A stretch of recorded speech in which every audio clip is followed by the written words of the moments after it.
काल विधान भवन परिसरामध्ये राड्यानंतर राजकीय नेत्यांनीही संताप व्यक्त केलाय। ते नेमकं काय म्हणालेत आपण पाहूयात।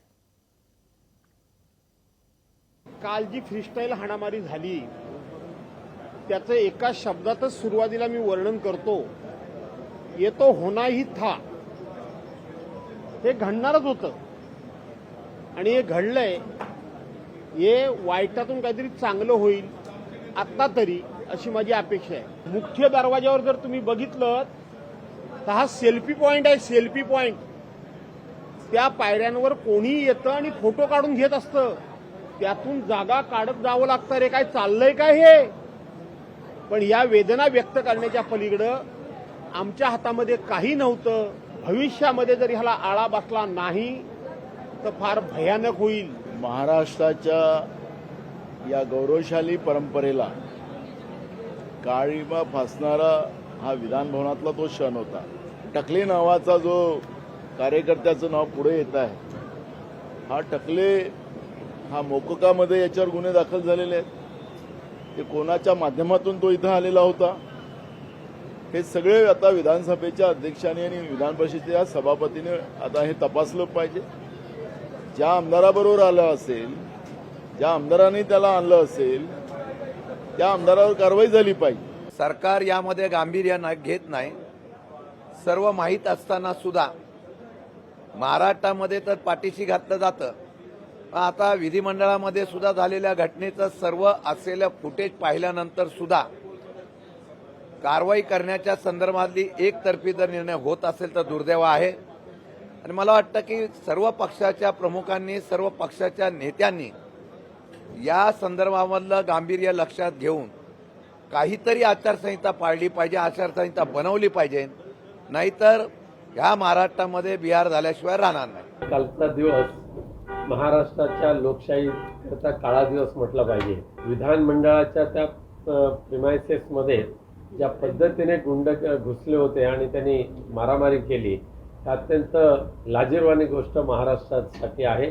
त्याची गंभीर दखल त्या देशाचे पंतप्रधान नरेंद्र मोदी साहेबांनी घ्यावी आणि त्याचबरोबर आज या महाराष्ट्रामध्ये जे राज्य करतायत त्या राज्यकर्त्यांनी सुद्धा त्याची असेल तर दखल घ्यावी, अन्यथा त्यांनी आपली खुर्ची सोडावी आणि लोकशाहीला सामोरे जावं।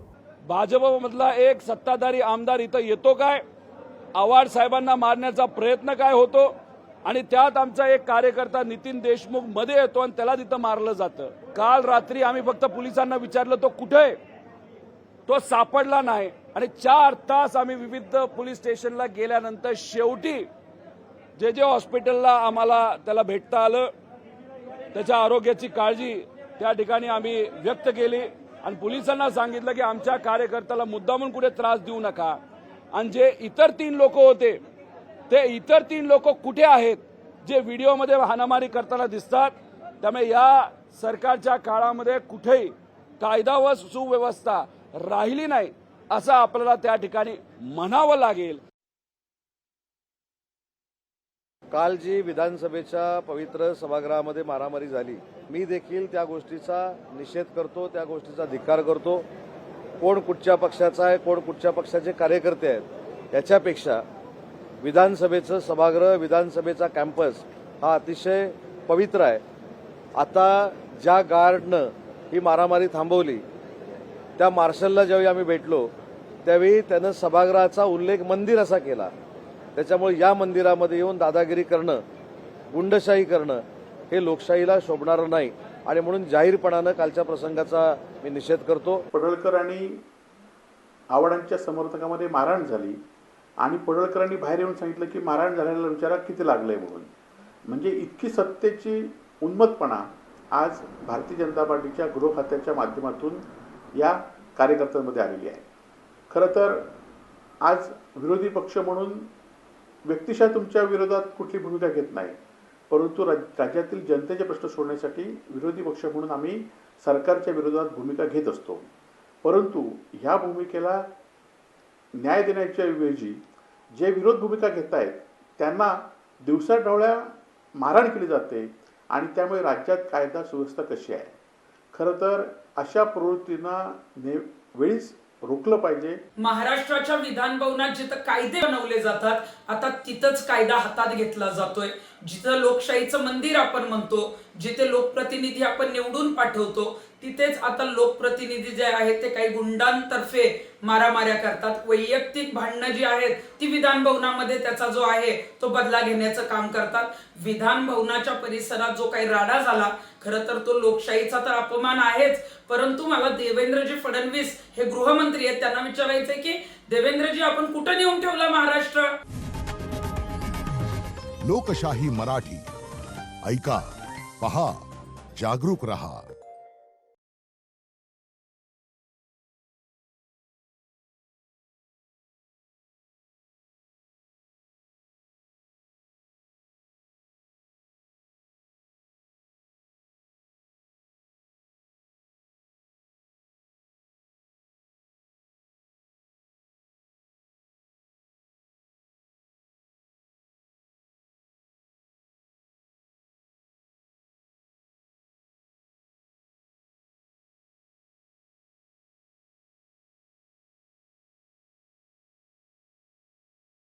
पाहतो आता जितेंद्र आव्हाड या ठिकाणी माध्यमांसोबत संवाद साधणार आहेत.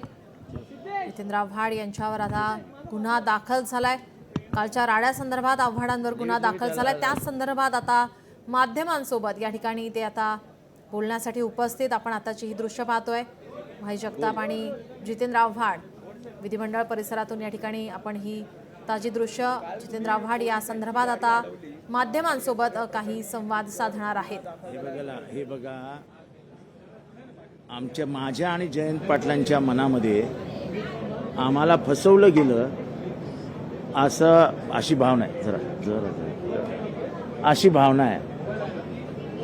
हे सगळा प्रकार झाल्यानंतर आता जे व्हिडिओ समोर येत आहेत त्याच्यामध्ये संबंधित आमदारांबरोबर उभे असलेले सगळे गुंड यांना संबंधित आमदार खुणवतो.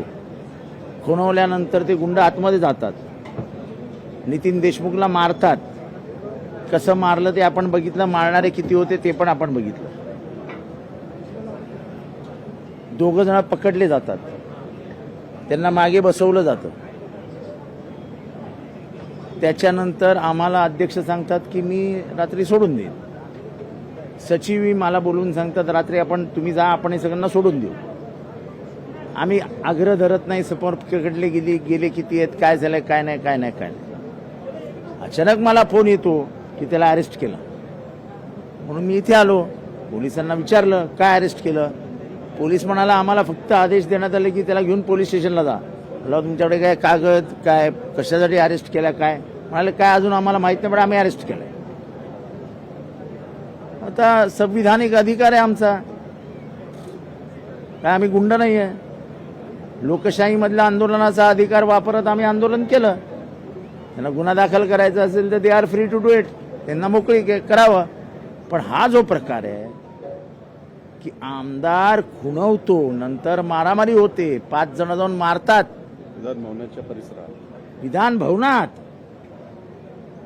आरोपी कोण, नावं देतो आरोपीची. पोलिसांना हवी आहेत ना नावं, ही घ्या नावं.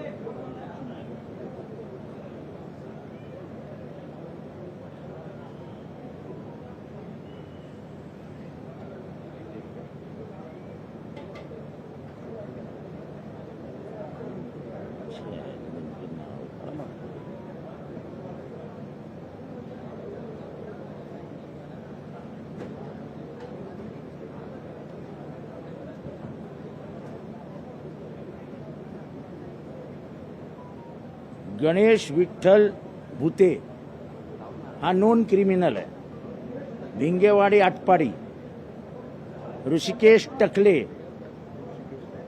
त्याच्या बरोबर असलेले महादेव पाटील वनपुरी आटपाडी, कृष्णा रासकर आणि लक्ष्मण जगगोंड.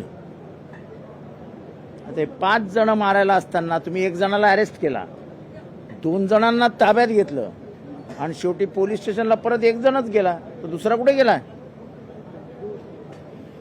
आता हे प्रश्न पोलिसांना विचारले तर माझ्यावर गुन्हा दाखल झाला. ठीक आहे, त्याच्याने मला काय हे मी 40 वर्ष आम्ही हेच आंदोलन आणि याच्यातच आमचं आयुष्य गेलेलं आहे. त्यामुळे या गुन्ह्याने काय आम्हाला फार असा धक्का बसलाय वगैरे. पण इतकं खोटं काम विधानसभेत होतं. अध्यक्ष शब्द देतात, शब्द पाळत नाही, याचं दुःख मात्र आम्हाला आहे.